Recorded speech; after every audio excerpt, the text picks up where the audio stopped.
네, 7월 13일 월요일 정례 브리핑 시작하겠습니다. 장관과 차관께서는 내부 직무 중입니다. 오늘 제공해드릴 자료는 2건입니다. 첫 번째로 국방기술진흥연구소는 특허 5건을 국립소방연구원에 이전하는 기술이전 계약을 체결합니다. 두 번째로 국방기술품질원은 나토 품질보증 시스템 인증서를 인증기업에 최초로 수여합니다. 자세한 내용은 보도자료를 참고해 주시기 바랍니다. 질문 받기 전에 오늘 오전에 국방부 장관 관련한 사실 무근인 주장이 온라인상에서 유포되고 있어서 입장 한 말씀 드리려고 합니다. 국방부 장관이 소위 골프장을 어제 방문했다는 주장과 관련해서 국방부 장관은 어제 공관에서 해군 상황 관련 상황 관리를 하였고 국방정책을 점검하는 등 통상적인 업무를 진행하였습니다. 따라서 해당 내용은 사실과 다르며 보도 및 재인용 시 법적 조치될 수 있음을 유념해 주시기 바랍니다. 예, 질문 있으십니까? 예, 이 기자님. 네, 아시아투데이 이한솔입니다. 해군에 여쭙겠습니다. 일단 실종됐던 병사 마지막으로 목격한 시점이랑 실종 인지 시점을. 예, 해군에서 답변하겠습니다.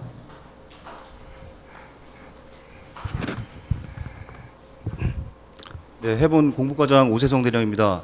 먼저 어제 동해 경비 임무 함정에서 실종되어서 목숨을 잃은 병사의 명복을 빕니다. 가족분들께 깊은 위로의 말씀을 드립니다. 아울러 국민 여러분께 심려를 끼쳐드려 송구스럽게 생각합니다. 해군은 실종 사고 확인 후 가용한 합동 전력을 최대한 투입해 수색하였으며 오늘 오전 5시 58분경 실종 병사를 거진 동방 52km 해상에서 고속정이 발견했습니다.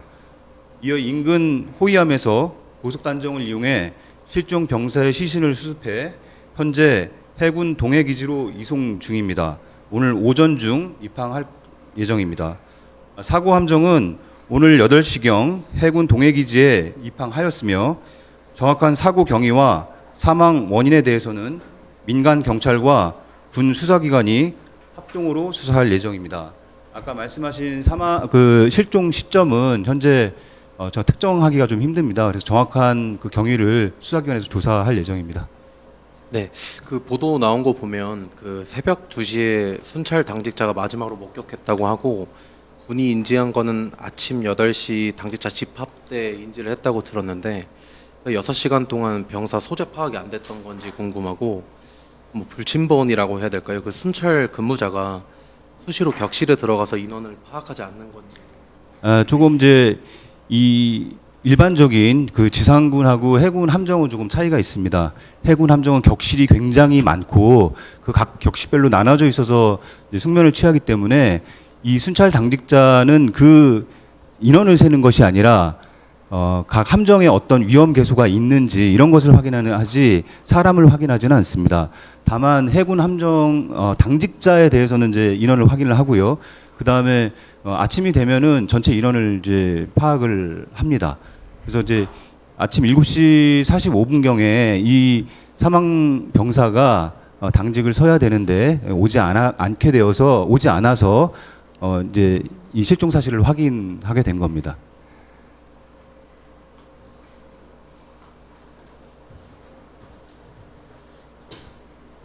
예, 이투데이 김서영입니다. 그러면 그 2시에 마지막으로 12시에서 뭐 2시 사이에 목격됐다고 했을 때 그 당시는 그 당직이나 뭐 이런 근무를 서야 되는 시간은 아니었던 거죠?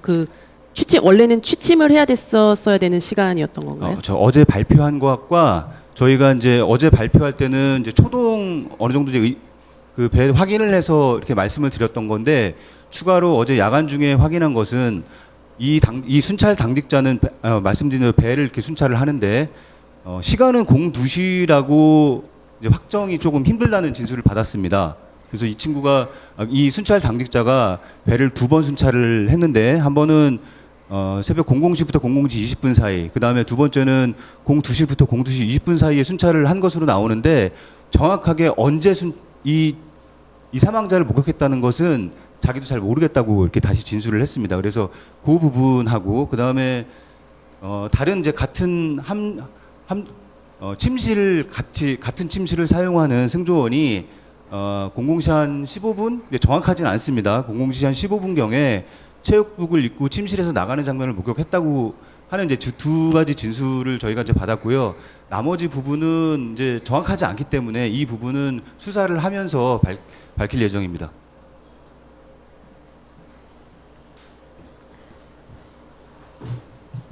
네, 또 질문 있으십니까? 예, 정 기자님. 채널A 전민영입니다. 그 장관님 근무 이탈 의혹 관련해서 질문 드리는데요. 그 지난번에 1985년 상반기 대학을 다닌 사진 자료나 이런 거 검토를 하신다고 하셨는데 혹시 좀 진행 상황? 저희가 검토한다고 한 적이 없는 걸로 제가 기억을 하는데요. 아, 사진에 대해서 질문을 드렸을 때 그럼 검토를 해보겠다라고 말씀하신 것 같아요. 필요한 자료를 공개하는 방안은 뭐 아직 결정되지 않았고요.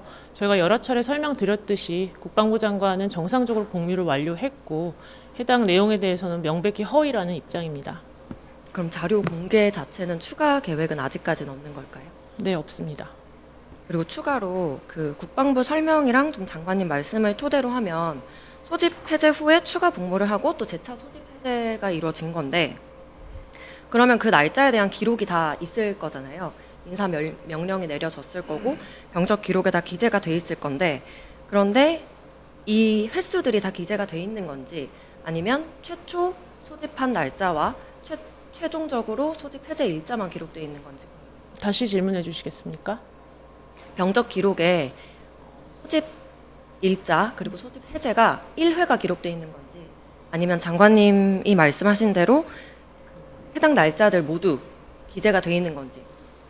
그러니까 제가 조금 구분해서 설명을 드려야 될 것 같은데 그 소위 탈영과 추가 복무 의혹을 제기하는 분이 말씀하시는 거는 병적 증명서를 보고 말씀하시는 걸로 압니다. 거긴 최초의 이제 소집일과 소집 해제일, 그러니까 85년 8월만 기재돼 있기 때문에 그것을 근거로 탈영과 추가 복무를 주장하시는 걸로 아는데 세부 기록에는 그 85년도 1월의 재소집 일자, 소집 해제 일자와 그다음에 85년도 재소집 및 소집 해제 일자가 모두 기록돼 있습니다. 예, 또 추가 질문 있으십니까? 예, 김 기자님. 예, 저 이투데이 김서영입니다. 현안은 아니고요. 그 징계 관련된 질문인데 그 강동길 전 해군 참모총장이랑 그 이승호 전 작전본부장께서 올 2월과 3월에 그 계엄 관련된 사안으로 각각 이제 징계 처분을 받으셨는데 이달 초에 그 종합특검에서 이분들에 대해서는 이제 무혐의 처분으로 혐의 없음으로 불기소 이제 처분 내리셨습니다. 그리고 이제 이분들 같은 경우에는 계엄을 이제 제지했다라는 이유로 이제 진정한 뭐 영웅이라는 표현까지 쓰기도 하셨는데요. 혹시 국방부 차원에서 이분들에 대한 어떤 징계 취소 같은 그런 거 좀 검토 계획 있으신지 궁금합니다. 그 징계 결과에 대해서 뭐 제가 어떻게 하겠다고 말씀드린 건 좀 적절치 않은 것 같은데 아시겠지만 징계 결과에 대해서는 이의 제기 절차를 제기를 할 수 있습니다. 예. 그 정도로 이해해 주시면 감사하겠습니다. 네네. 이제 물론 이게 항고 절차가 있긴 하지만 이제 좀 시간이 오래 걸리고 이분들이 이제 징계 사유 자체가 없어진 것과 같으니까 뭐 조속히 또 명예를 회복시켜 드리는 것도 좀 필요한 절차라고 보기 때문에 국방부 차원에서 좀 검토가 필요하다고 그런 지적도 나오고 있어서 말씀드립니다. 네, 뭐 제가 특정인에 대해서 평가하기는 적절하지 않고 다만 지금 또 2차 특검이 진행되고 있는 여러 가지 또 다른 얘기들이 나오고 있지 않습니까? 그래서 좀 종합적으로 봐야 된다 그렇게 생각하고 있습니다. 예, 또 질문. 예, 김 기자님.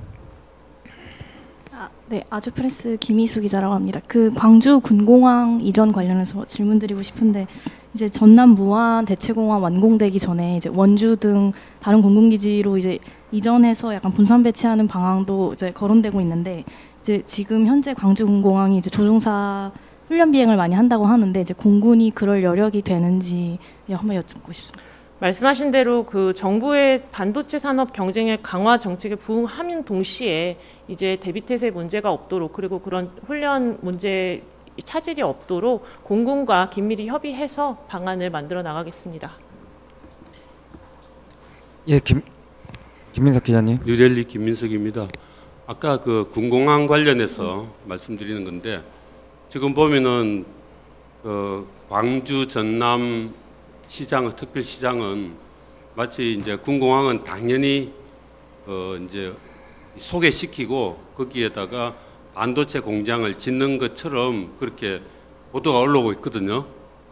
그리고 이제 그 청와대 정책실장도 보면은 마치 이게 이제 군공항을 소개시키고 아무 데나 아니겠지만 어쨌든 소개시키면 된다는 식으로 그런 식으로 사실상 그쪽에 먼저 반도체 공장부터 짓고 공항 이전은 나중에 해야 된다는 식이에요. 그냥 나오는 그걸 보도를 보면은 제가 뭐 정책실장하고 뭐 대화는 안 해봤지만 그런 것 같은데 지금 이제 두 가지 문제가 있단 말이죠.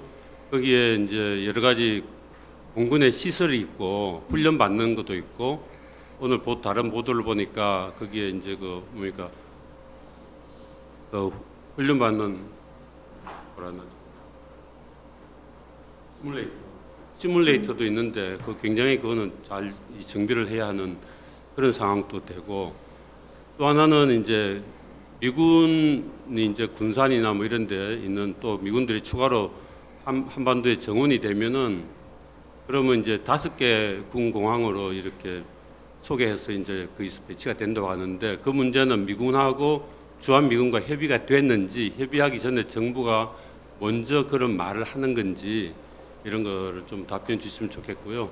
마지막으로 그러면 일단 군 공항을 이전하기 전이라도 정부가 꼭 거기에 반도체 공장을 먼저 해야 된다면은 소개시키는 방법으로 하고 반도체 공장부터 먼저 짓는 게 원칙인지 국방부 입장 어떻게 되는지 말씀해 주시면 고맙겠습니다. 우선은 이제 질문을 그 한 가지로 대답 드려야 될 것 같은데 현재 결정된 바가 아무것도 없습니다. 그래서 좀 앞서 나가서 제가 말씀드리긴 조금 어려울 것 같고요.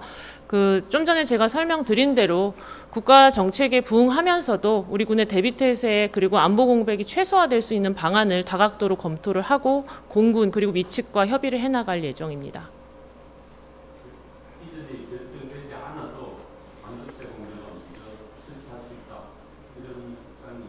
제가 말씀드렸듯이 결정된 바가 없어서 좀 앞서 나가서 답변 드리기가 제한될 것 같습니다.